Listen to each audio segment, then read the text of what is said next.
عشرہ محرم الحرام 1448 ہجری 7 محرم الحرام کی مجلس کا باقاعدہ آغاز تلاوت کلام پاک سے کرتے ہیں، جس کے لیے میں عزیز و غلام عباس سے ملتمس ہوں آئیں اور تلاوت کلام مجید سے مجلس کا آغاز کریں۔ بر محمد و آل محمد صلوات۔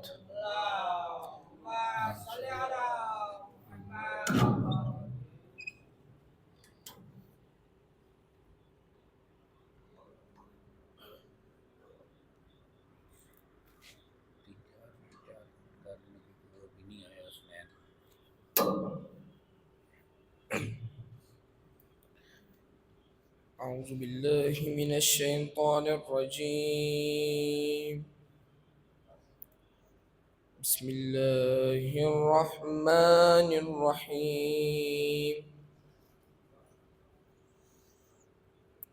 قل أعوذ برب الناس ملك الناس إله الناس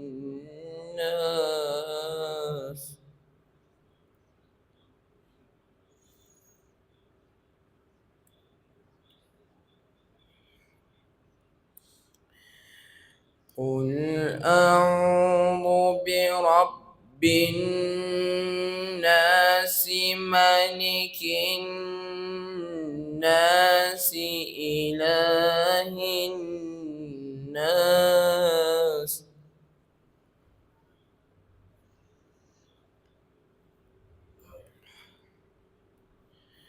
بسم الله الرحمن الرحيم.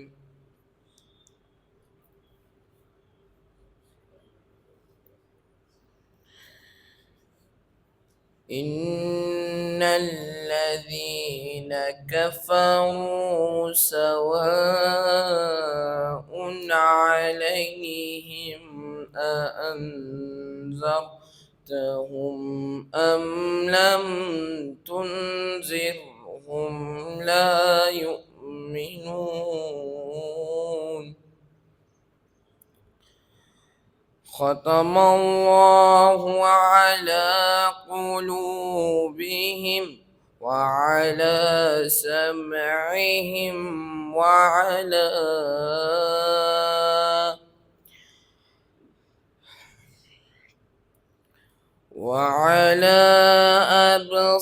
أبصارهم غشاوة ولهم عذاب عظيم.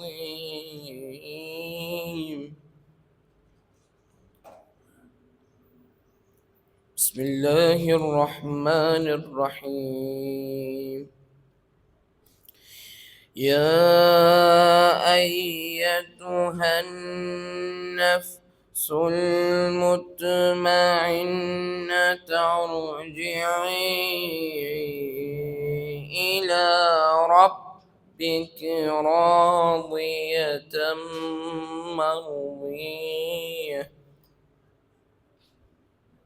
فادخلي في عبادي وادخلي جنتي. صدق الله العلي العظيم.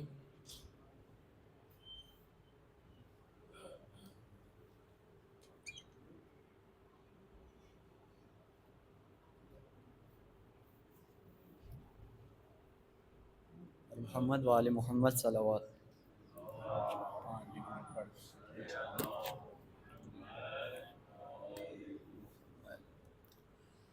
کہتا تھا فوج سے سب سے عمر بد اختر، کھینچے کیوں تیغوں کو ہاتھوں میں کھڑے ہو ششتر، ریگ تفتید اب ہے غشم علی کا دلبر،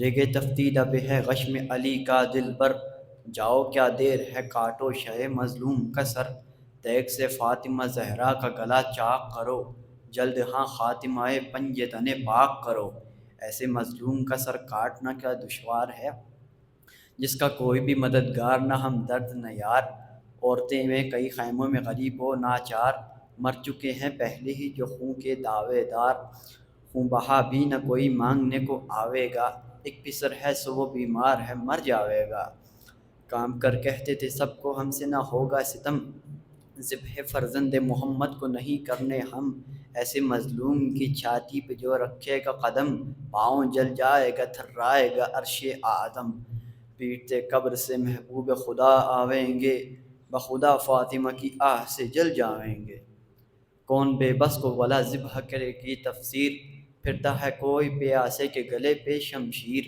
وہ کہ بے کس ہے یہ آسان نہیں قتل شبیر، حشر میں ہوئیں گے محبوب خدا دامن گیر، تو سمجھتا ہے کہ اس کا کوئی خونخواہ نہیں، بنت احمد نہیں حیدر نہیں اللہ نہیں، تھا جو جمساز عمر ابن نمیر ازلم، برق تیغس نے سر شاہ پہ ماری استم، تاجبی ہو گیا مجروح شاہ امم، تام کر سر کو پکارے یہ امام عالم، نہ میسر تجھے اس ہاتھ سے کھانا ہوئے، تو تہی دست جہنم کو روانہ ہوئے، چاہا ظالم نے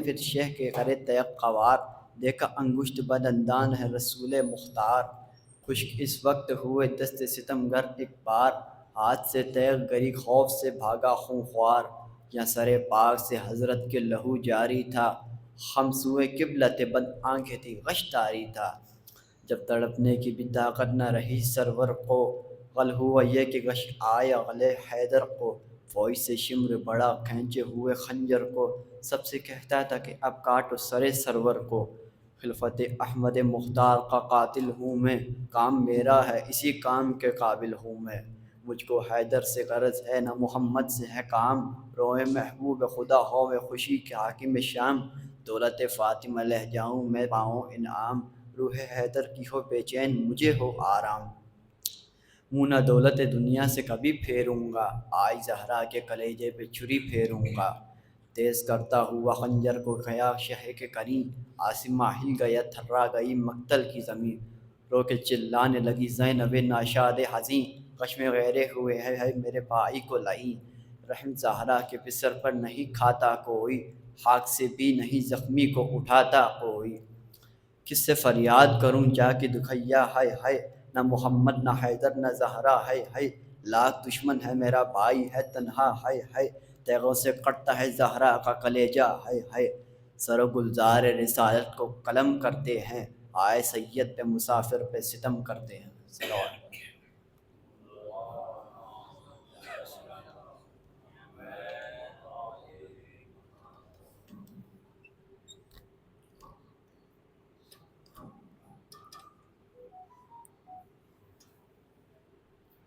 اور محمد و آل محمد صلوات۔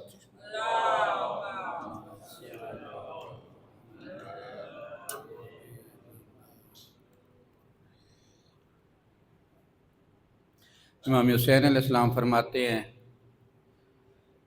کہ جس شخص میں یہ 5 چیزیں نہ ہو اس سے کوئی فائدہ حاصل نہیں کیا جا سکتا۔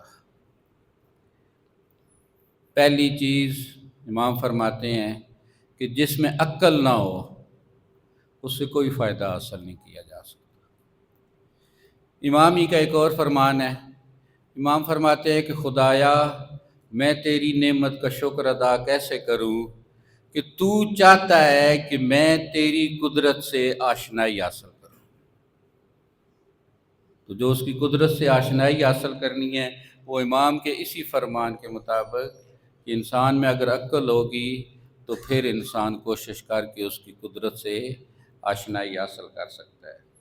دوسری چیز امام فرماتے ہیں کہ اگر انسان دین پر نہیں ہوگا، یعنی کل بات ہو رہی تھی یہاں پہ یا کسی اور جگہ پہ مولانا صاحب بات کر رہے تھے کہ انسان کسی نہ کسی دین پہ ہوتا ہے، کسی نہ کسی کی عبادت ضرور کرتا ہے، اگر دین حق پہ نہیں ہوگا تو اس سے فائدہ حاصل کرنا بہت مشکل کام ہے، کیونکہ وہ خود آشنا ہی نہیں ہوگا کسی چیز سے تو کسی دوسرے کو فائدہ کیا پہنچا سکے گا۔ پھر امام فرماتے ہیں کہ اگر اس شخص میں ادب نہیں ہے، جو خود بے ادب ہوگا وہ دوسروں کا ادب کبھی نہیں کر سکے گا۔ جناب حر کے بارے میں علماء جو فرماتے ہیں کہ حر کو جس چیز نے حور بنایا وہ حضرت حور کا ادب تھا۔ امام علیہ السلام نے جب حور کے بارے میں اس طرح کی بات کی تو حور نے فوراً کہا کہ مولا میں آپ کی ماں کے بارے میں یہ الفاظ نہیں کہہ سکتا۔ حور کا وہ ادب تھا۔ چوتھی چیز امام فرماتے ہیں کہ جس میں حیا نہیں ہوگی اس سے کوئی فائدہ حاصل نہیں کیا جا سکتا۔ جب انسان کی آنکھوں کے اندر سے حیا ختم ہو جائے تو گمراہی ہے۔ پانچویں چیز امام فرماتے ہیں کہ جس شخص کے اندر اچھا اخلاق نہیں ہوگا اس سے کسی قسم کا فائدہ حاصل نہیں کیا جا سکتا۔ انسان جتنا اخلاقی طور پہ اچھا ہوگا اتنی ہی اس کی بات مؤثر ہوگی، اور خدا نخواستہ امام علیہ السلام کا یہ ایک فرمان ہے کہ انسان جو بات کرتا ہے اگر اپنے عمل سے اس کی تصدیق نہیں کرتا تو اس بات کا فائدہ کوئی نہیں ہوگا۔ انسان کا اخلاق اچھا ہوگا تبھی وہ معاشرے میں مؤثر ثابت ہوگا۔ بر محمد وآل محمد صلوات جی۔ محمد وآل محمد۔ آج کی 7 محرم کی مجلس کے لیے قبلہ حجت الاسلام والمسلمین آغا حسنین عباس صاحب سے ملتمس ہوں استقبال کیجیے گا جی۔ نعرہ تکبیر، نعرہ تکبیر، نعرہ رسالت، نعرہ رسالت، نعرہ حیدری، نعرہ حیدری، بر محمد وآل محمد صلوات۔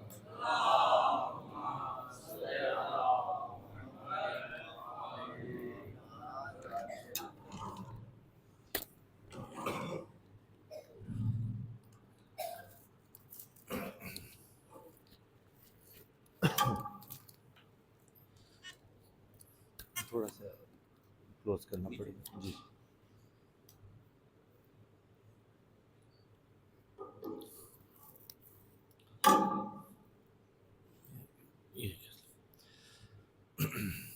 آپ صلوات کی تلاوت فرمائیے محمد علیہ۔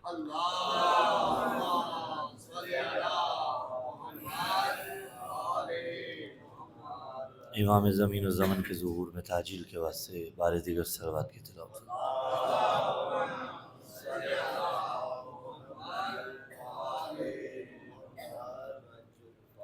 الفاتحہ للمرحومین۔ بسم اللہ الرحمن الرحیم۔ الحمدللہ رب العالمین الرحمن الرحیم مالک یوم الدین۔ ایاک نعبد و ایاک نستعین اہدنا الصراط المستقیم صراط الذین انعمت علیہم غیر المغضوب علیہم ولا الضالین۔ بسم اللہ الرحمن الرحیم۔ قل هو اللہ احد اللہ الصمد لم یلد ولم یولد ولم یکن لہ کفوا احد۔ بسم اللہ الرحمن الرحیم۔ قل هو اللہ احد اللہ الصمد لم یلد ولم یولد ولم یکن لہ کفوا احد۔ بسم اللہ الرحمن الرحیم۔ قل هو اللہ احد اللہ الصمد لم یلد ولم یولد ولم یکن لہ کفوا احد۔ کذالک اللہ ربنا۔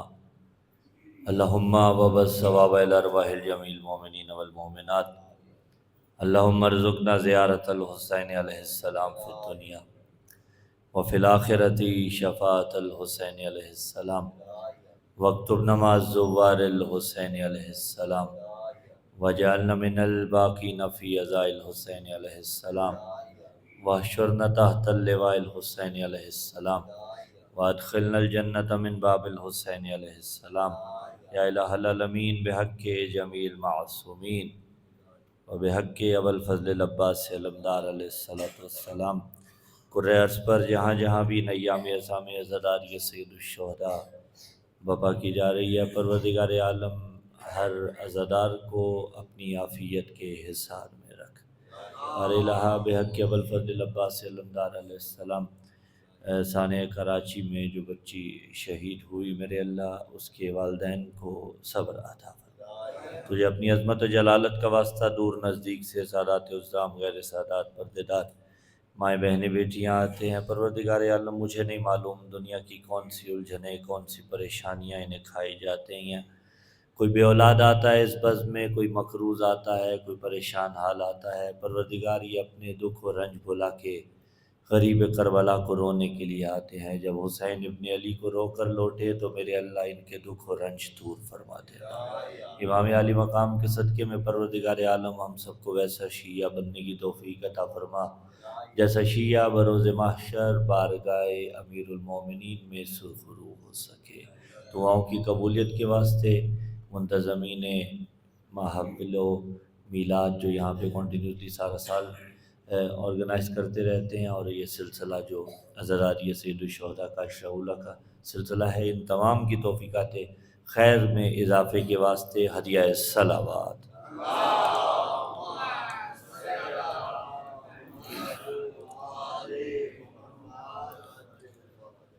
اعوذ باللہ السمیع العلیم من الشیطان اللعین الرجیم، بسم اللہ الرحمن الرحیم، الحمد للہ الاول فلا شیء قبلہ والآخر فلا شیء بعدہ، والظاہر فلا شیء فوقہ والباطن فلا شیء دونہ، والصلاة والسلام علی الشمس الضحیٰ بدر الدجى صدر العلا نور الہدى کہف الورى،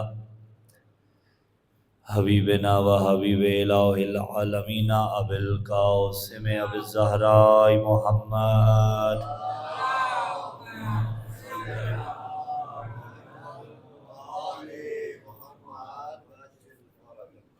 ثم الصلاة والسلام علی السید المطہر والامام المظفر والشجاع الغضنفر ابی الشبیر والشبر، قاسم طوبہ و سکر اشجع المتین اشرف المکین العالم المبین الناصر المعین الولی الدین الوالی الولی،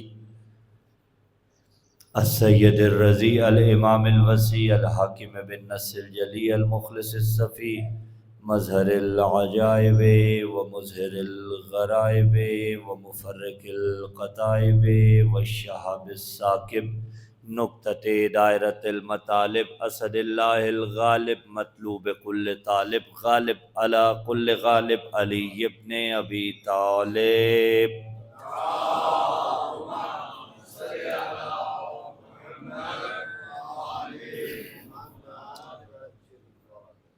ثم الصلاة والسلام على أهل بيت النبوة ومعدن الرسالة ومختلف الملائكة ومحل الرحمة الذين أذهب الله عنهم الرجس وطهرهم تطهيرا،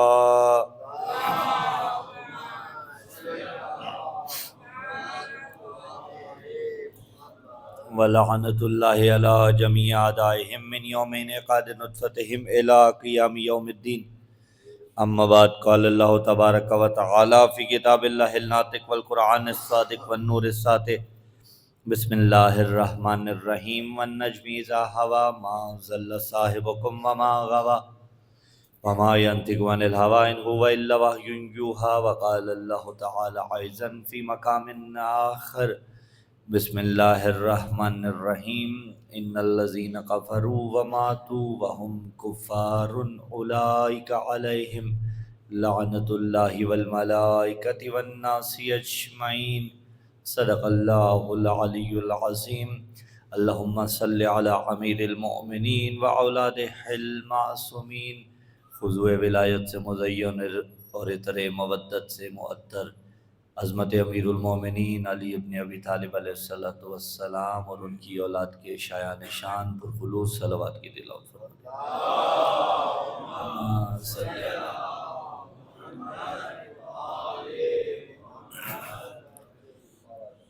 سامعین عزیز وقار، موالیان حیدر کرار، محبان آل اطہار، خداوند متعال کی دی گئی توفیق اور امیر المومنین علی ابن ابی طالب علیہ السلام کی امداد غیبی، اس کے نتیجے میں ہم اور آپ سلسلہ صف اعضاء پہ بیٹھ کے تفکر، معارف، عبادت اور فضائل کے جو لمحات گزار چکے اور آج 7ویں تقریر کی ابتدا ہے۔ عنوان سخن آپ کے اذہان عالیہ میں موجود ہے، لسان وحی اور منکرین وحی۔ خداوند متعال نے پیغمبر اسلام صلی اللہ علیہ وآلہ وسلم کی زبان پر وحی کا پہرا بٹھایا، اور پھر جتنے بھی ارشادات عالیہ، جتنی بھی احادیث مبارکہ پیغمبر اسلام صلی اللہ علیہ وآلہ وسلم نے ارشاد فرمائیں، وہ ساری کی ساری، اگر صحیح السند روایت ہو تو وہ ساری کی ساری خداوند متعال کی طرف سے بھیجی گئی وحی تھی۔ لیکن اگر اس میں پہلو اعجاز ہو تو پھر قرآن ہے، اور اگر پہلو اعجاز نہ ہو تو پھر وہ حدیث مصطفیٰ ہے۔ لیکن یہ بات طے ہے کہ حدیث مصطفیٰ بھی وحی پروردگار ہے، یعنی یہ وہ نبی ہے کہ جس کا ہر عمل مشیت الہی کے سانچے میں ڈھلا ہے، جس کا ہر قول پروردگار ہے، جس کا ہر عمل اس کے ارادے کے بعد ہے، اور اس کے قول پہ اعتراض کرنے والے کبھی کسی خاص مورد میں اعتراض کرتے ہیں۔ مشرکین مکہ نے کل قرآن کو جھٹلا دیا، اور قرآن نے ان کے لیے کہا وَإِن كُنتُمْ فِي رَيْبٍ مِّمَّا نَزَّلْنَا عَلَىٰ عَبْدِنَا فَأْتُوا بِسُورَةٍ مِّن مِّثْلِهِ وَادْعُوا شُهَدَاءَكُم مِّن دُونِ اللَّهِ إِن كُنتُمْ صَادِقِينَ، کہ اگر تم اس میں شک کرتے ہو اس قرآن میں تو جاؤ اس جیسی ایک صورت بنا کے لے آؤ۔ کہیں کہا کہ 10 آیتیں بنا کے لے آؤ، چیلنج وہ تبدیل کرتا رہا۔ چلیے ایک لحظے کو رک جائیے گا، 114 میں سے کبھی کوئی ایک صورت بھی اس کے مقابلے میں بنا کے نہیں لا سکا۔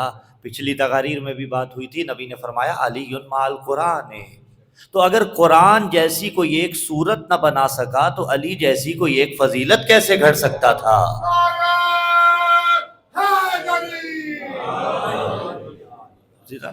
نہ قرآن جیسی کوئی صورت بنا سکتا ہے، نہ علی جیسی کوئی فضیلت گھڑ سکتا تھا۔ اب پیغمبر اسلام صلی اللہ علیہ وآلہ وسلم کے قول پر اعتراض کرنے والے کبھی وہ تھے جو کل قرآن پہ اعتراض کرتے رہے، کبھی وہ تھے کہ جو ظاہری طور پہ کچھ احکامات کو مانتے رہے، کچھ کا انکار کرتے رہے۔ اب اس ظاہری میں بھی وہ دلی طور پر کرتے تھے یا نہیں کرتے تھے۔ میں ایک خدمت میں آپ کی گزارش کروں، آپ لوگ لیٹ ہونا شروع ہو گئے، اگر آپ لوگ لیٹ ہوں گے تو میں آٹومیٹیکلی کہوں گا ٹھیک ہے، وہ 36 40 45 پہ آتے ہیں، میں بھی تھوڑا لیٹ چلا جاتا ہوں۔ توجہ ہے یا نہیں؟ صلوات کی تلاوت فرمائے محمد وآل محمد۔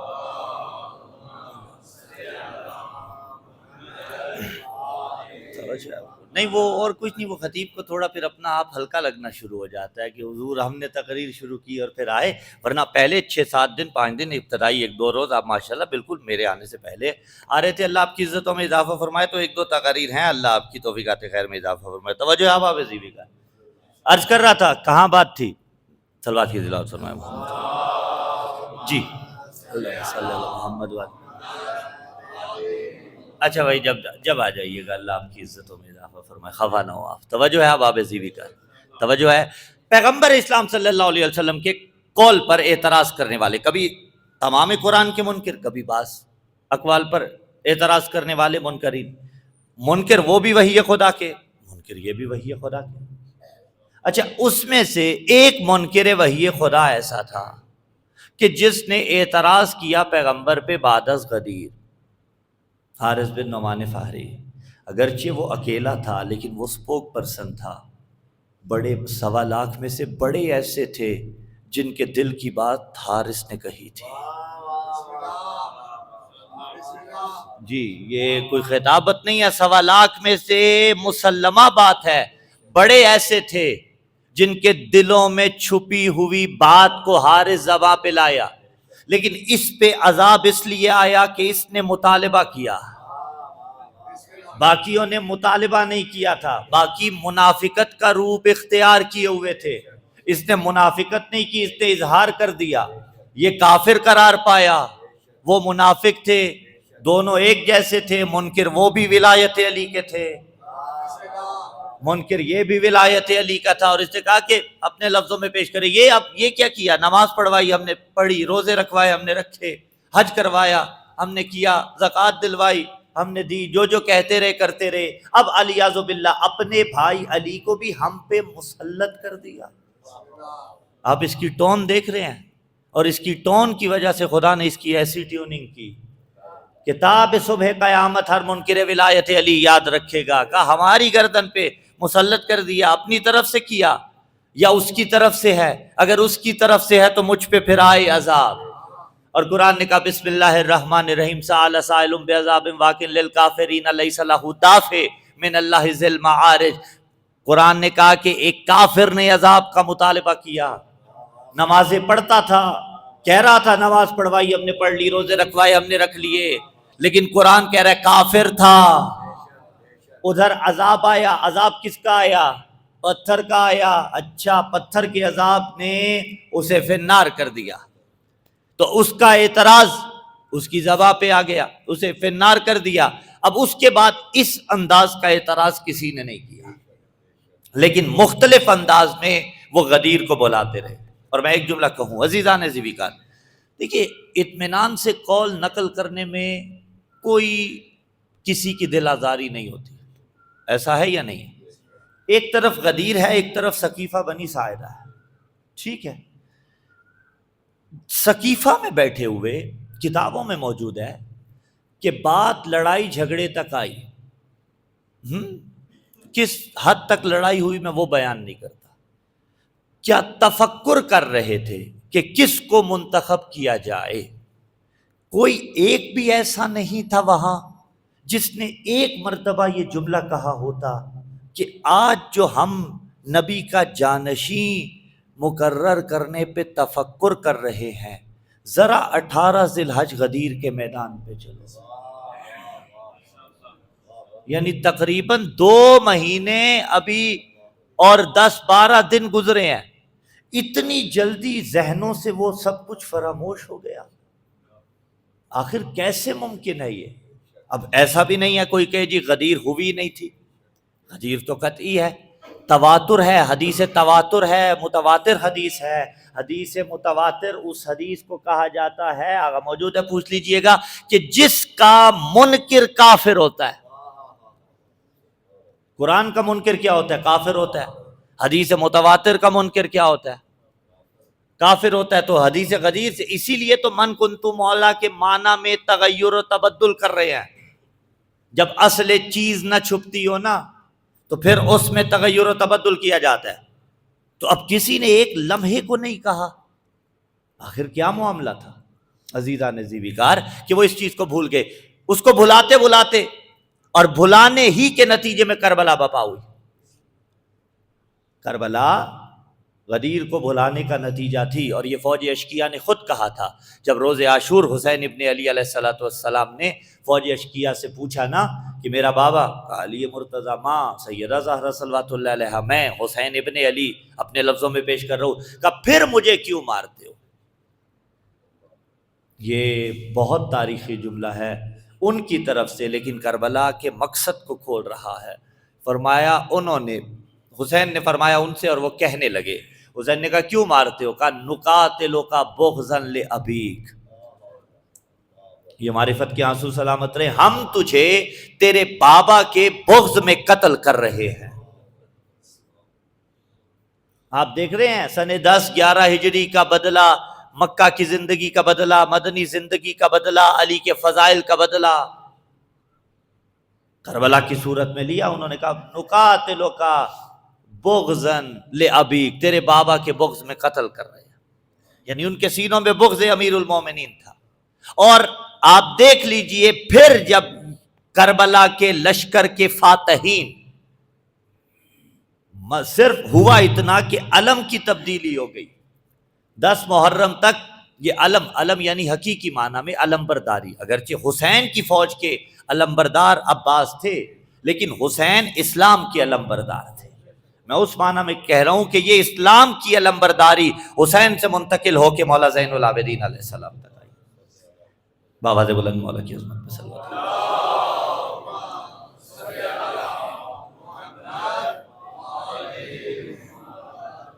تو عزیزان ذویکار، اب جب یہ منتقل ہو کے علمبرداری آئی مولا سید الساجدین علیہ السلام کے پاس، تو آپ دیکھ لیجئے ادھر انہوں نے کہا نقاتلو کا بغضاً لے ابیک.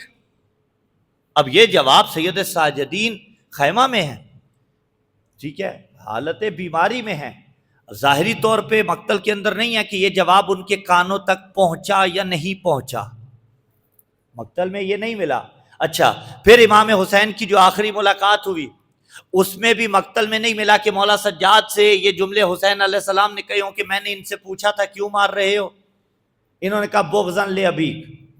لیکن امام وہی ہوتا ہے جس کے مزاج میں فرق نہیں ہوتا. اب جب امام سجاد گئے ہیں شام میں، اور شام کی اس جامع مسجد اموی میں اس دربار یزید میں جو مولا نے خطبہ دیا، تو بغضاً لابیک کا بدلہ سجاد نے وہاں لیا. وہ کیسے لیا کہ جب سید الساجدین نے وہ خطبہ ارشاد فرمایا، میں اس کے اقتباسات اور اس کا کچھ ترجمہ آج آپ تک پہنچانا چاہتا ہوں. جب مولا نے وہ خطبہ ارشاد فرمایا تو اس خطبے کے اندر مولا سید سجاد علیہ السلام نے بغضاً لابیک کا بدلہ ایسا لیا کہ وہ کہتے تھے ہم تجھے تیرے باپ کے بغض میں قتل کر رہے ہیں. آئے کہاں سے تھے؟ شام سے. آفیشیل فوج کوفہ میں تو نہیں تھی، کوفہ والے تو بے وفا تھے، موسمی فوجی وہاں سے نکلے تھے، ورنہ جو آفیشیل فوجیوں کا لشکر آیا تھا وہ سارے کا سارا شام سے آیا تھا. توجہ ہے یا نہیں ہے؟ تو شام کو بسانے والا کبھی بھی شیعہ نہیں رہا، ٹھیک ہے، توجہ رکھیے گا عزیزان ذویکار. تو اب مولا سید سجاد نے، انہوں نے فوج اشکیا نے حسین کے سامنے کہا، اور سجاد نے اسی شام میں جا کے ان کے مرکز میں جا کے، یعنی وہ مرکز سے نکل کے کسی غیر آباد علاقے میں آ کے حسین کو بغض امیر المومنین میں قتل کر رہے تھے، لیکن حسین نے اپنے نمائندے کو انہی کے مرکز میں بھجوا کے ولایت علی پڑھوائی.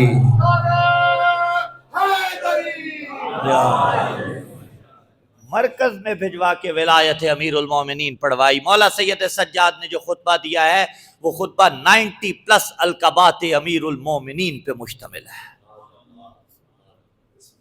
اب اس کا بیک گراؤنڈ اور اس کا سیاق و سباق مقدمتاً عرض کروں، اگر بات خطبے تلک پہنچ گئی تو آج ہی پڑھ دوں گا، نہیں تو کل پھر اس کے اقتباسات کرتا چلا جاؤں گا. دربار لگا ہوا ہے، ممبر پہ ایک تھا بازاری خطیب. اس خطیب نے ممبر پہ جا کے ان کے خلاف زبان درازی کی کہ جن کے خلاف زبان کھولنے والا کافر ہوتا ہے، اور ان کے فضائل پڑھے کہ جن کے مقدر میں غلطی سے بھی فضیلت کوئی نہیں آئی تھی. وہ بازاری خطیب تھا، اس نے آل امیہ کے فضائل پڑھے ممبر پہ. اب سید الساجدین کو جلال آیا، اور سید الساجدین نے یہاں یزید سے کہا اذن حتی اصحر هذه الاعواد، مجھے اجازت دے میں لکڑیوں کے ڈھیر پہ جاؤں. یاد رکھیے گا سجاد علیہ السلام محتاج اجازت نہیں تھے، اور صرف بیمار بھی نہیں تھے، بیمار تھے لیکن صرف بیمار نہیں تھے. ہمارا المیہ یہ ہے، ہم نے بیمار کربلا کو اتنا زیادہ ذہنوں میں راسخ کیا کہ کربلا کے علمبردار، حسین کے بعد علمبردار، میں اس سینس میں یوز کر رہا ہوں یہ لفظ بار بار، اور اب واضح ہے کہ اس کی شجاعت فراموش ہو گئی، جبکہ یہ امام کی شان میں جسارت ہے ایک جہت سے. اگرچہ بیمار تھے، اچھا بیمار کیوں تھے؟ خدا نے انہیں بروز عاشورہ بیمار کیا اس لیے کہ بیمار پر سے جہاد ساکت ہے.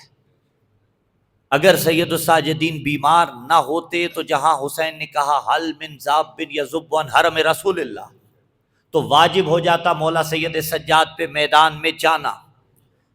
کیوں؟ کیونکہ وقت کا امام پکار رہا ہے. لیکن بیمار تھے، بیمار سے جہاد ساکت ہوتا ہے، بیمار ذہن سے ساکت نہیں ہوتا، ٹھیک ہے. بیمار وجود ان کا بیماری کی عالم میں تھا. پھر امام کی بیماری بھی ہماری طرح کی بیماری نہیں ہوتی، ہماری بیماریوں میں بیماری غالب آتی ہے. امام اسے کہتے ہیں جو بیماری پر غالب آتا ہے. تو وقت کا امام شجاع ہوتا ہے. ایک جملے میں شجاعت مولا سجاد سمجھانے کی کوشش کروں، جو تنہا فوج اشکیا پہ بھاری ہو اسے عباس علمدار کہتے ہیں، اور جو عباس سے بڑا شجاع ہو اسے سید الساجدین کہا جاتا ہے۔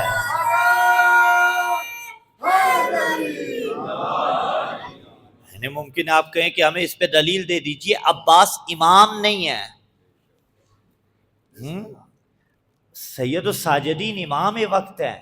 امام وقت سے بڑا شجاع کوئی نہیں ہوتا۔ امام علی مقام حسین ابن علی نے جو بھوک پیاس کے عالم میں بھی ساری لاشیں اٹھا لینے کے بعد 71 معروف کے مطابق وہ لاشیں اٹھا لینے کے بعد بھی جو حملہ کیا تو فوجیں مقام نخیلہ تک گئی ہیں، کوئی 70 80 85 کلومیٹر دور، کربلا سے دور ایک فوجی چھاونی تھی، حضور 70 کلومیٹر تک فوجوں کو بھگانا، فوجی چھاونی تک فوجوں کو بھگانا، یہ شجاع وقت کا کام ہوتا ہے۔ اس عالم میں بھی، بھوک پیاس کے عالم میں بھی، تو حسین سے بڑی جنگ کسی کی نہیں تھی، امام سے بڑی جنگ کسی کی نہیں ہوتی۔ مولا سید سجاد بیماری کے عالم میں ہے لیکن پھر بھی شجاع ہے، اور ادھر دربار جب آیا، پھر خدا نے اسی لیے بیمار کیا تھا کہ بیمار پر سے جہاد ساکت ہے، ورنہ شجاع امام وقت ہوتا ہے۔ اور دربار میں بھی جو اجازت لی، اجازت کے محتاج نہیں تھے، لیکن ظاہری طور پہ چل رہے تھے تاکہ ان پہ اتمام حجت ہو جائے۔ کا اجازت دے میں لکڑیوں کے ڈھیر پہ جاؤں، اے دن حتی اسعد حاذہ الآواد، مجھے لکڑیوں کے ڈھیر پہ جانے کی اجازت دے۔ یہ کیا؟ وہاں تو آفیشل ممبر لگا ہوا تھا، جامع مسجد اموی کا ممبر آفیشل تھا، ظاہری طور پہ بہترین بھی ہوگا، لیکن مولا کہہ رہے ہیں لکڑیوں کا ڈھیر۔ ادھر غدیر میں کیا تھا؟ پالانوں کا ممبر تھا، یہاں ممبر تھا لیکن لکڑیوں کا ڈھیر، یعنی فیصلہ کر دیا ممبر بس وہی ہے جس پہ علی یا علی کی اولاد جلوہ فگن ہوتی ہے۔ اور میں لفظ بدل دیتا ہوں، ممبر آج بھی وہی ہے جس پہ علی اور اولاد علی کا تذکرہ ہوتا ہے، ورنہ علی چھوڑ کے اگر ممبر پہ علی کے دشمنوں کے تذکرے ہوں تو وہ ممبر نہیں، لکڑیوں کے ڈھیر ہوا کرتے ہیں۔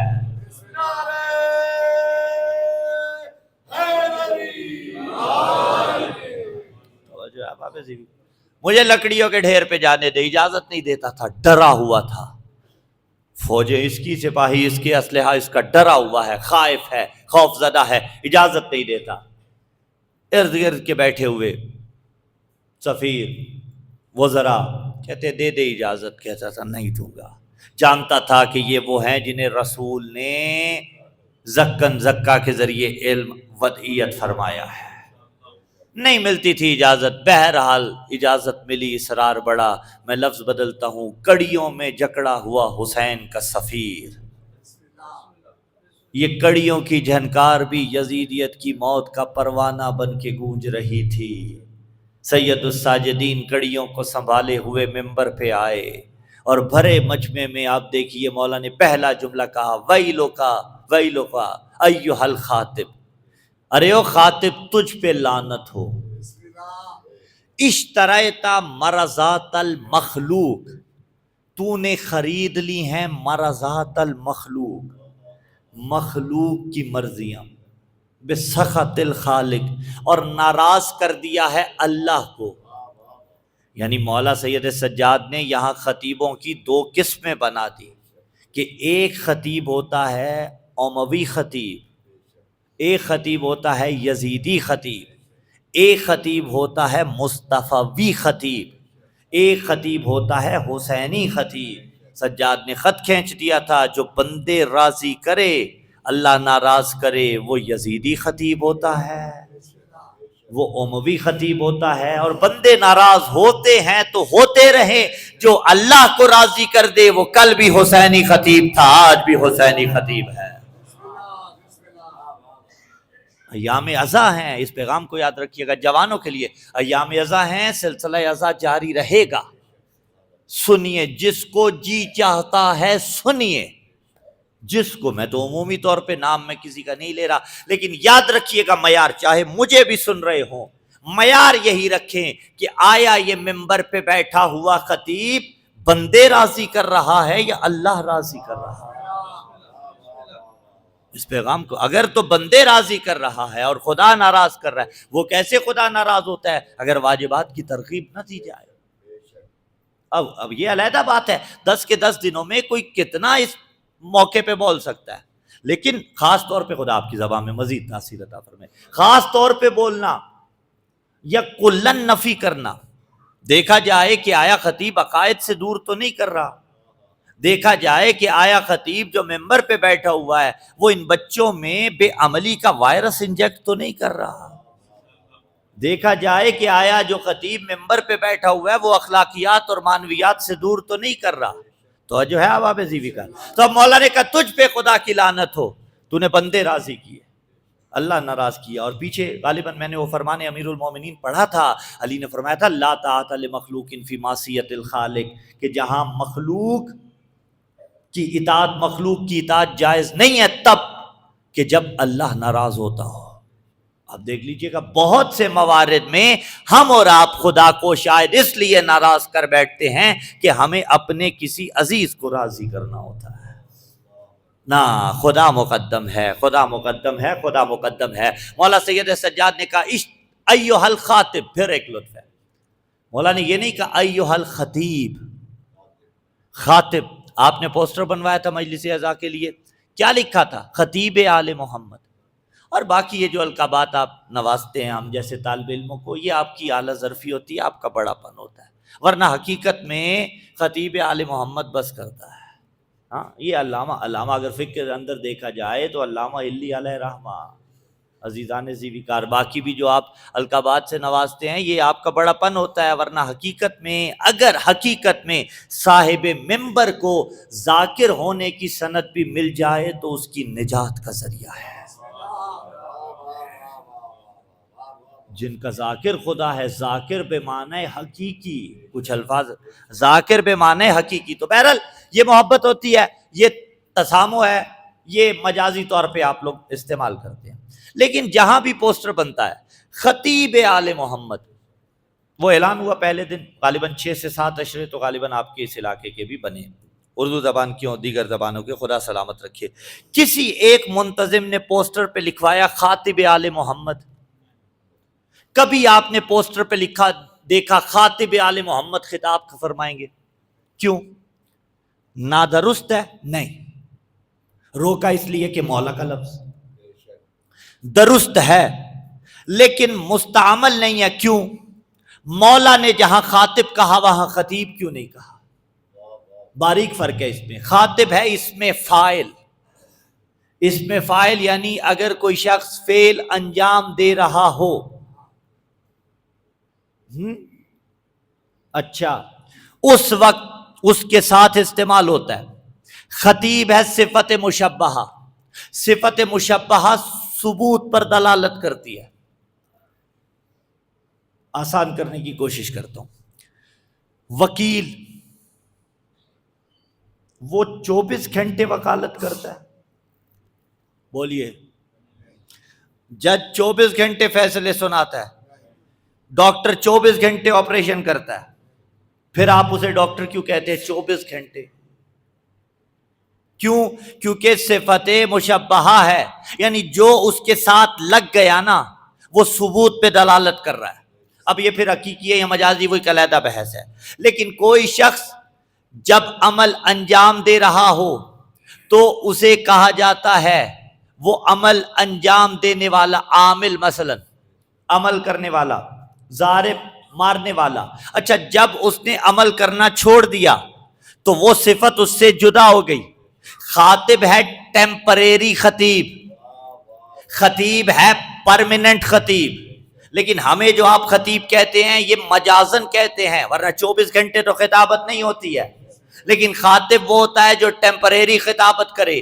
مولا نے خطیب نہیں کہا، اگر خطیب کہتے تو اس کی خطابت باقی رہتی، لیکن مولا نے کہا خاطب تو ہے عارضی خطیب، تو بولا ہے تھوڑی دیر کے لیے بولا ہے، ابھی جب سجاد بولے گا تو تیری خطابت کی عمارت کو زمیں بوس کر دے گا۔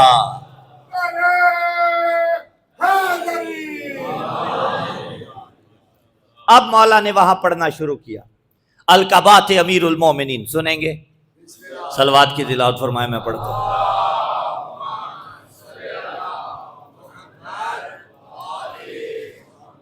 مولا نے پڑھا بسم اللہ الرحمن الرحیم ایھا الناس اوتینا ستا وفضلنا بسبع اوتینا العلم والحلم والسماحۃ والفصاحۃ والشجاعۃ والمحبۃ فی قلوب المؤمنین وفضلنا بأن منا النبی المختار محمد ومنا الصدیق ومنا الطیار ومنا اسد اللہ واسد رسول ومنا سبط هذه الامہ من عرفنی فقد عرفنی ومن لم يعرفني انبأته بحسبي ونسبي انا ابن مكة ومنى انا ابن زمزم والصفا انا ابن من حمل الركن باطراف الردى انا ابن خير من اعتذر وارتدى انا ابن خير من انتعل واهتفى انا ابن خير من طاف وسعى انا ابن خير من حج ولبى انا ابن من حمل على البراق في الهوى انا ابن من اسري به من المسجد الحرام الى المسجد الاقصى انا ابن من بلغ به جبرائيل الى سدرة المنتهى انا ابن محمد المصطفى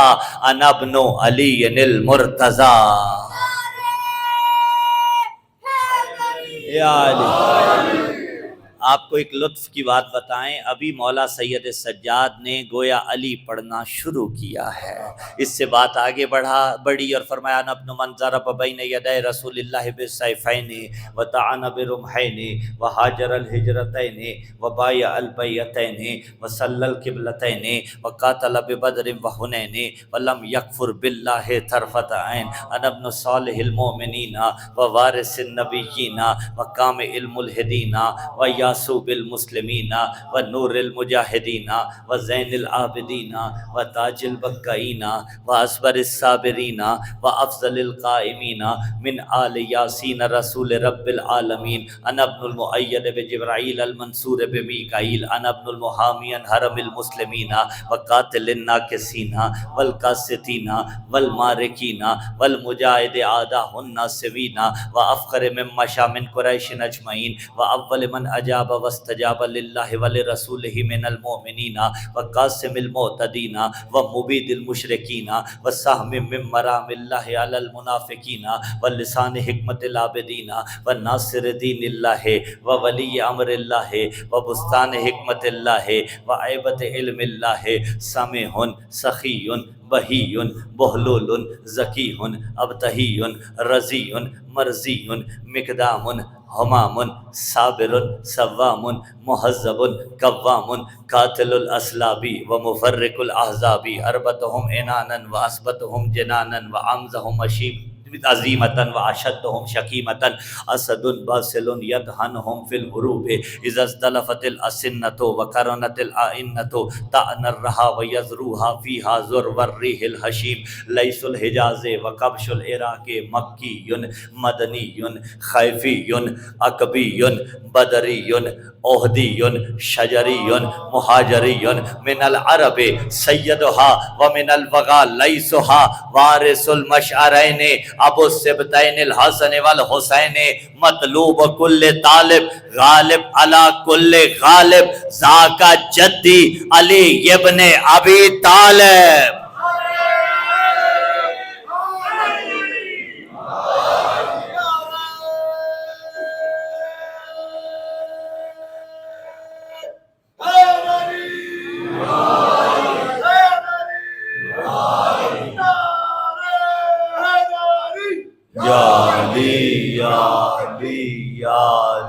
مدد حق حیدر۔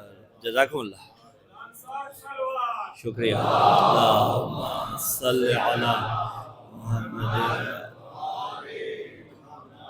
اب آپ عزیزی کر، مولا نے یہ دشمنوں کے سامنے علی پڑھا۔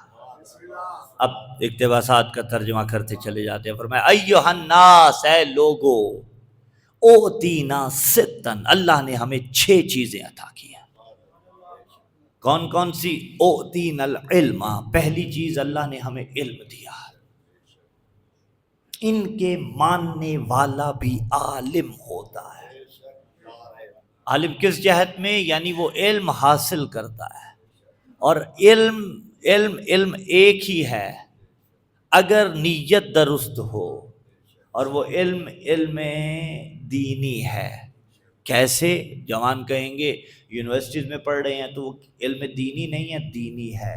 اگر نیت درست ہے، اور وہ نیت یہی ہے کہ اس علم کے حصول کے بعد میں کچھ ایسا کروں گا کہ جو کرنا آوان و انصار امام زمانہ کی سیرت قرار پائے گی۔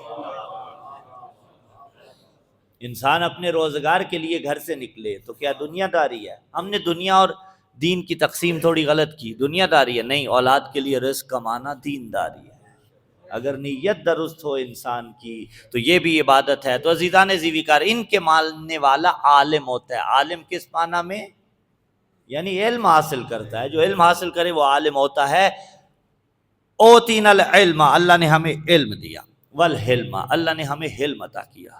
حلم کسے کہا جاتا ہے؟ حلم وہی ہے جو امام حسن مجتبیٰ کے سامنے ایک شخص نے آ کے جسارت کی، سب و شتم کیا۔ مولا نے کہا بھوکا ہے کھانا کھلاؤں، پیاسا ہے پانی پلاؤں، مقروض ہے تیرا قرض ادا غیب سے کر دوں، تجھے اشتباہ ہوا ہے۔ اسے کیا کیا؟ اللہ عالم حیث یجعل الرسالۃ، قدموں میں گر گیا تھا۔ دشمن بن کے آیا تھا، دوست بن کے چلا گیا۔ یعنی حسینی محفل کا مزاج بھی یہی ہونا چاہیے، دشمن بن کے آئے، دوست بن کے واپس چلا جائے۔ بزم کا مزاج بھی ایسا ہونا چاہیے۔ اللہ نے ہمیں علم دیا، اللہ نے ہمیں حلم دیا۔ والسماحت، اللہ نے ہمیں بزرگی دی ہے۔ سماحت عرب میں استعمال ہوتا ہے کسی کے ساتھ، سماحت السید، عالم کے ساتھ لکھا جائے گا، کسی غیر سید عالم ہو تو کہتے ہیں سماحت الشیخ، سین میم الف ہے تے۔ سماحت یعنی بزرگی۔ مولا کہہ رہے علم ہمیں ملا، حلم ہمیں ملا، سماحت یعنی بزرگی ہمیں ملی۔ والفصاحت، بولنا ہم جانتے ہیں۔ والشجاعت، پانچویں چیز کہا شجاع ہم ہیں۔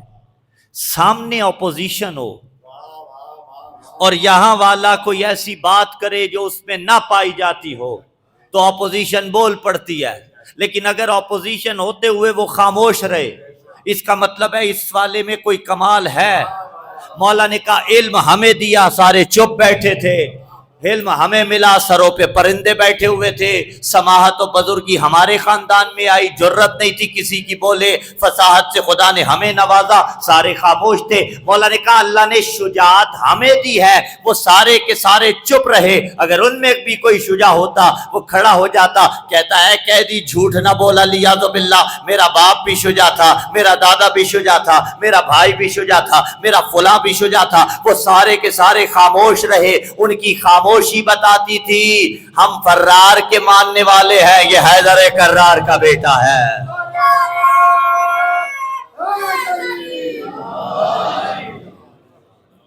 خاموش تھے، جرت نہیں ہے کسی کی بولے۔ چھٹی چیز اللہ اکبر، میں کہتا ہوں قیامت تک سر سجدے میں رکھیں، اس چھٹی چیز پہ شکر کا حق ادا نہیں ہوتا۔ فرمایا والمحبت فی قلوب المؤمنین، اللہ نے مومنوں کے دلوں میں ہماری محبت کو رکھا ہے۔ میں جملہ کہوں پھر، اس مولا کے جملے سے مومن کے دل میں محبت اللہ نے رکھی۔ تو اس جملے کے تحت میں کہہ سکتا ہوں جس کے دل میں بھی مولا کی محبت وہ مومن ہے۔ لیکن مومن کی شان ہوتی ہے کہ وہ فسق و فجور سے دور رہتا ہے اور اخلاقیات و معنویات کے قریب تر ہوتا ہے۔ مولا نے کہا نا محبت کس کے دل میں، یہ محبت علی کا نتیجہ ہے یا نہیں؟ جو صبح کے 5:30 بجے آنا، 6 بجے آنا، اور پورے ملک میں جہاں جہاں بھی صبح کے عشرے ہو رہے ہیں، رات کو 11 بجے، 12 بجے۔ میں کل شاید جملہ کسی سے کہہ رہا تھا، ممبر پہ نہیں کہا ابھی تک، عزیزان زیویکار، میں کہہ رہا تھا کہ ایام عزا میں لگتا ہے اس ملک کے وارث ہم حسینی ہیں۔ جہاں دیکھو حسین والے، جس گلی سے گزرو، جس شہر میں جاؤ، نگر یہ محبت ہے۔ اللہ اکبر، خوش نصیب ہیں آپ۔ ہاں ٹھیک ہے، اس محبت کے تقاضوں کو پورا کرنا ہے، اس محبت کے تقاضوں کے لیے سٹرگل کرنی ہے۔ بھئی دربار میں جو مولا نے آپ کو یاد رکھا اور کہا کہ مومنوں کے دلوں میں ہماری محبت کو رکھا. اور پھر وہ تہذیب اعضاء میں بات ہوئی تھی لا تبردوا ابدا والی روایت، میں تکرار نہیں کرنا چاہتا، گفتگو کو آگے بڑھاؤں. وفضلنا بالصبر، اور 7 فضیلتیں اللہ نے ہمیں عطا کی. بأن من النبی المختار محمد، رسول ہم سے ہیں، ومن الصدیق. اور اب اہل سنت علماء بھی، مفتی فضل ہمدرد جیسے معتدل لوگ، میں نام نہیں لیتا ممبر پہ، پھر وہ لوگ کہتے ہیں فیوریٹزم ہو جاتا ہے، لیکن اس لیے دیا کہ تقریب ذہنی ہو جائے، وہ بھی اس چیز کا ادراک رکھتے ہیں. اور خود یہ روایت کتابوں کے اندر موجود ہے کہ علی نے فرمایا تھا انا الصدیق الاکبر، انا الفاروق الاعظم، اور میرے بعد یہ دعویٰ کسی اور کے لیے جچتا نہیں ہے. میں نے لفظ بہت بہتر استعمال کیا ہے مفہوماً عزیزان ذیوکار. تو فرمایا من الصدیق، اللہ کا بنایا ہوا صدیق علی حیدر کرہ، ومن الطیار، جعفر طیار ہم سے ہیں، اللہ اور اس کے رسول کا شیر حضرت حمزہ ہم سے ہیں، ومن ناصبتا ہذہ الامہ، جوانان جنت کے سردار ہم سے ہیں. من عرفنی، اور یہ مزاج ایک اور مقام پہ بھی نظر آیا جب علی نے کسی مقام پہ بھیجا خط، اور خط کے جواب میں جب ادھر سے کہا گیا نا آپ کا ہمارا خاندان ایک ہے، علی نے جواب بھیجا. علی نے فرمایا کیا تو میں ایک ہیں؟ نہیں. من النبی ومنکم المکذب، من اسد اللہ ومنکم اسد الاحلا، منا سیدۃ النساء العالمین ومنکم حمالۃ الحطب، من ناصبتا ہذہ الامہ ومنکم سبیۃ النار. اس نے کہا یا علی آپ کا میرا خاندان ایک ہے. علی نے فرمایا نا، رسول میرے خاندان سے ہے، تیرے خاندان سے محمد کو جھٹلانے والے ہیں، میرے خاندان سے اللہ کا شیر ہے، تیرے خاندان سے قسمیں توڑنے والے ہیں، میرے خاندان سے سیدۃ النساء العالمین ہے، تیرے خاندان سے جہنم کا ایندھن اٹھانے والی ہے، میرے خاندان سے جوانان جنت کے سردار ہیں، اور پیدائشی جہنمی تیرے خاندان سے ہیں.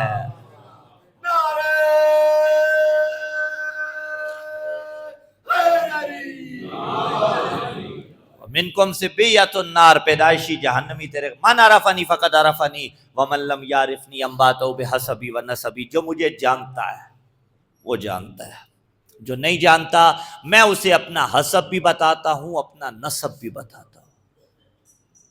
اور بھرے دربار میں سید الساجدین ہی یہ فقرہ کہہ سکتے تھے، حسب بھی بتاتا ہوں، نسب بھی بتاتا ہوں. نسب بتانا بھی وہاں ضروری تھا،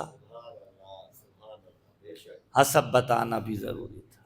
اگرچہ نسب بڑا باکمال ہو تو انسان کو فائدہ پہنچاتا ہے، لیکن تنہا نسب فائدہ نہیں پہنچاتا، ساتھ حسب بھی ضروری ہوتا ہے. فرمایا من عرفنی فقد عرفنی ومن لم یعرفنی انباتہ بحسبی ونسبی. میں حسب بھی بتاؤں گا، میں نسب بھی بتاؤں گا. انا ابن مکہ ومنا، میں مکہ کا بیٹا. ملا کے پڑھا تو ان ابن بنا، علیحدہ علیحدہ پڑھوں تو انا میں، ابن بیٹا، مکہ کا، میں زمزم کا بیٹا، میں منا کا بیٹا، میں صفا کا بیٹا، میں مروہ کا بیٹا. یہ کیا بات ہوئی؟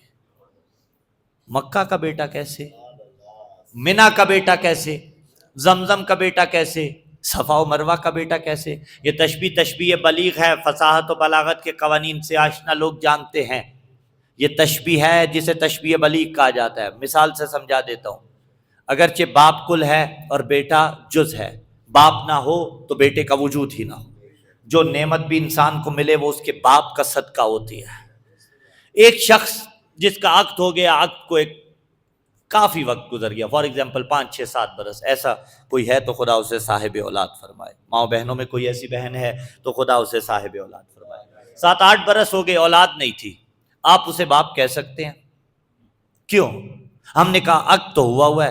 آپ نے کہا مولانا اس لیے نہیں کہہ سکتے کیونکہ اولاد نہیں ہے. باپ تب بنے گا جب اولاد ہوگی، باپ تب کہلائے گا جب اولاد ہوگی. پتہ چلا باپ کا باپ کہلانا اولاد کے وجود پر موقوف ہے. اولاد نہ ہو باپ نہیں بنتا. مولا نے فرمایا میں مکہ کا بیٹا ہوں، میں منا کا بیٹا ہوں، میں زمزم کا بیٹا ہوں، میں صفا کا بیٹا ہوں، میں مروہ کا بیٹا ہوں۔ یعنی ہمیں مکہ اور منا سے وہی نسبت ہے جو باپ اور بیٹے کے درمیان ہوتی ہے۔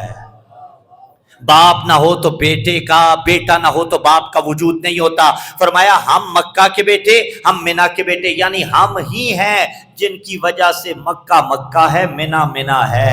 ہم نہ ہو نہ مکہ مکہ رہے، نہ کعبہ کعبہ رہے۔ ہم نہ ہو تو مکہ نہ رہے، کعبہ نہ رہے۔ فرمایا میں اس علی کا بیٹا، انا ابن من ضرب بین یدی رسول اللہ بالسیفین، جس نے دو تلواروں کے ساتھ جنگ کی، ایک علی کی پرسنل تلوار، ایک وہ جس کا علی سپاہی تھا، ذوالفقار، جو خداوند متعال نے بھیجی۔ من ضرب بین یدی رسول اللہ بالسیفین وطعن برمحین وہاجر الہجرتین وبایع البیعتین، جس نے 2 مرتبہ بیعت کی، جس نے 2 مرتبہ ہجرت کی۔ عزیزان ذی وقار، فرمایا میں اس علی کا بیٹا، لم یکفر باللہ طرفۃ عین، جس نے پلک جھپکنے کے برابر بھی کفر اختیار نہیں کیا۔ روایتی جملہ نہیں، پلک جھپکنے کے برابر، اس سے چھوٹی ساتھ کوئی نہیں ہے۔ سلیمان بن داؤد نبی کا دربار تھا، آصف بن برخیہ تخت بلقیس کو لے کے آیا تھا۔ اس سے پہلے افریت نے کہا تھا میں لے آؤں، قبل اس کے کہ آپ اپنے مقام سے اٹھے، قرآن نے کوٹ کر رکھا ہے واقعہ، کہا نہیں اس سے جلدی چاہیے۔ آصف بن برخیہ نے کہا پلک جھپکنے سے پہلے لے آؤں گا۔ تاریخ میں جملے موجود ہیں، ابھی اس کی بات مکمل نہیں ہوئی تھی، تخت بلقیس سلیمان کے قدموں میں تھا۔ میں نے کہا اتھارٹی اور اختیار کون سا تھا آصف بن برخیہ کے پاس کہ جس کی مدد سے وہ تخت بلقیس کو سلیمان کے قدموں میں لے آیا؟ تو تاریخ میں ملا اس کے پاس ایک اسم اعظم تھا جس کی مدد سے تخت بلقیس کو سلیمان کے قدموں میں لے آیا۔ تو جس کے پاس ایک اسم اعظم ہو اور وہ تخت بلقیس کو سلیمان کے قدموں میں لے آئے، اس کے اختیارات میں شک نہیں ہوتا۔ تو جن آل محمد کے پاس 70 سے زیادہ اسم اعظم ہیں، ان کے اختیارات پہ شک کیوں ہوتا ہے؟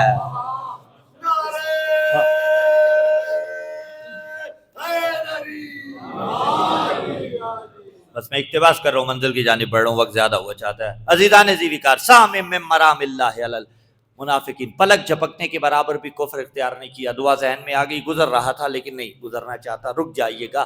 پلک جھپکنے کے برابر بھی کفر اختیار نہیں کیا۔ معصوم فرماتے ہیں الہی لا تکلنی نفسی الی طرفۃ عین ابدا،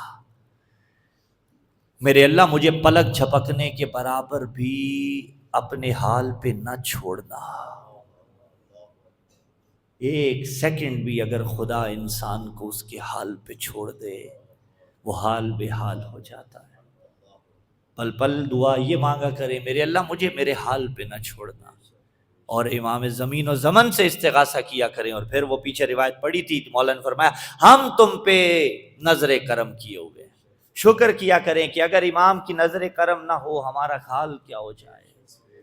اللہ اکبر۔ عزیزان ذی وقار، فرمایا سہم من مرام اللہ علی المنافقین، تیر کمان ترکش، تین ہی چیزیں ہوتی ہیں، تیر کمان اور ترکش۔ اگر تیر بہدف ہو جائے اپنے شکار کو چیر کے رکھ دیتا ہے۔ تشبیہ ملاحظہ فرمائیے گا، سہم من مرام اللہ علی المنافقین، فرمایا میں سہم من مرام اللہ، سہم تیر ہوں، من مرام اللہ، اللہ کے تیروں میں سے۔ کیا مطلب؟ یعنی یہ جو تشبیہ دی گئی ہے یہ سمجھانے کے لیے دی گئی کہ میں اللہ کے تیروں میں سے ایک تیر ہوں۔ اچھا، تیر بہدف ہو جائے، اپنے دشمن پہ لگے تو اسے چیر دیتا ہے۔ فرمایا سہم من مرام اللہ، مولا آپ تیر ہیں اللہ کے تیروں میں سے، چلتے کس پہ ہیں، برستے کس پہ ہیں؟ فرمایا علی المنافقین، منافقوں پہ برستا ہو۔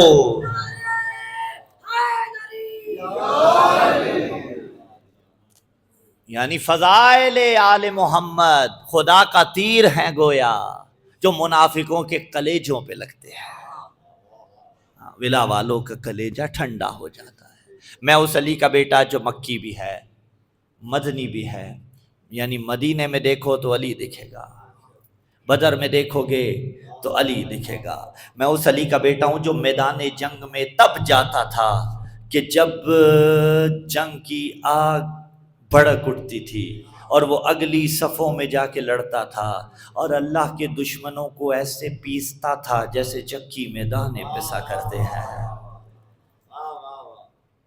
بدری بھی وہ علی ہے، وہی علی ہے، یا میں اپنے لفظوں میں کہوں گویا مولا فرما رہے ہیں اگر بدر میں دیکھو گے تو علی نظر آئے گا، احد میں دیکھو گے تو علی نظر آئے گا، خیبر میں دیکھو گے تو علی نظر آئے گا، خندق میں دیکھو گے تو علی نظر آئے گا، یعنی جہاں بھی دیکھو گے علی نظر آئے گا۔ مصر اسی لیے اس نے امر کر دیے محراب میں علی ہیں تو منبر پہ ہیں علی، کعبہ گواہ دوش پیمبر پہ بھی علی، ہجرت کی شب رسول کے بستر پہ بھی علی، جنت علی کی ملک ہے کوثر پہ بھی علی، ہر جا علی ملیں گے نہ دامن بچائیے، بچنا علی سے ہے تو جہنم میں جائیے۔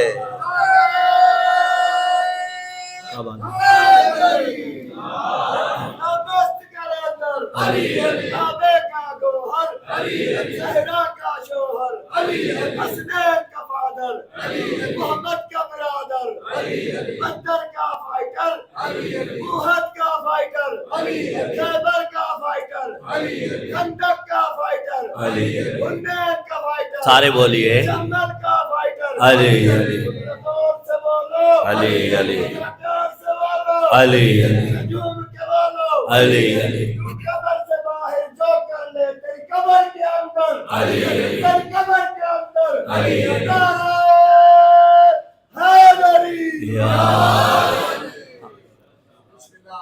اب مولا نے خطبہ تمام کیا، ادھر کہا گیا دو اذانیں، یعنی ولایت کو دبانے کے لیے اذانیں دی۔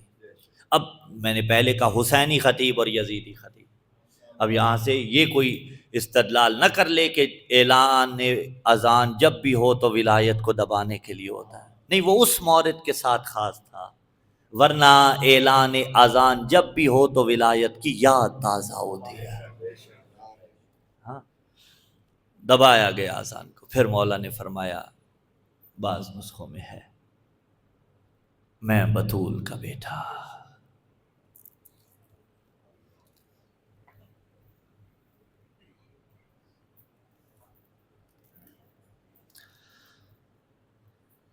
میں اسے حسین کا بیٹا جسے کربلا میں پیاسا شہید کیا گیا۔ آج 7 محرم آ گئی،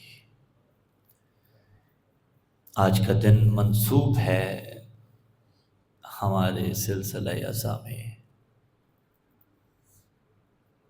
یتیم حسن کے ساتھ۔ اجرکم دیکھیے، جو دو ٹوک بات ہے اور سیدھی بات ہے، مقتل میں اختلاف ہے، اگر تھوڑی سی گنجائش سے بھی کوئی چیز ملی ہو تو علماء کو کوئی حرج نہیں تھا بیان کرنے میں، لیکن یہ طے ہے کہ یتیم قاسم کی عمر 14 برس تھی اور میدان کربلا میں قاسم کا عقد صحیح روایات میں نہیں ملا، شہادت قطعی ہے۔ البتہ میں ایک نئی جہت سے جملہ کہوں، اللہ نہ کرے کوئی بہن جوانی میں بیوہ ہو جائے نا، اور بیٹا ابھی چھوٹا ہو، اس کی امیدوں کا مرکز وہی بیٹا ہوتا ہے، یہ بچہ جوان ہوگا میں اس کی شادی کروں گی، یہ بچہ جوان ہوگا جو میری حسرت والی زندگی گزری ہے وہ حسرت والی زندگی تبدیل ہو جائے گی۔ بی بی ام رباب جب کربلا میں آئی ہیں نا، نوعیت جدا تھی، بی بی ام لیلہ آئی ہیں، نوعیت جدا تھی۔ کیسے؟ اس لیے کہ لیلہ اور رباب کے کربلا میں آنے پہ دونوں کے شوہر نامدار حسین ابن علی موجود ہیں، لیکن جب بی بی ام فروا آئی ہیں تقریباً 12 سال بیوگی کا عالم گزار چکی ہیں۔ اللہ اکبر، کوئی 1.5-2 برس کا سن تھا حضرت قاسم کا جب بابا کے جگر کے ٹکڑے کٹ کٹ کے تشت میں آ رہے تھے۔ اجرکم اللہ، بلا تشبیہ بہنا زینب سلام اللہ علیہا، بھیا حسین سلام اللہ علیہ، یہ دونوں حسن مولا کے پاس ہیں۔ اس وقت بھی مولا نے ایک وصیت فرمائی، ایک نصیحت فرمائی، اور جسے بصورت تعویذ دیا حضرت بی بی ام فروا کو، اور کہا اسے سنبھال کے رکھنا، جب قاسم بڑا ہو جائے نا تو پھر بے شک اس کے بازو پہ باندھ دینا، مثلا جب مشکل درپیش آئے اس کو کھول لینا۔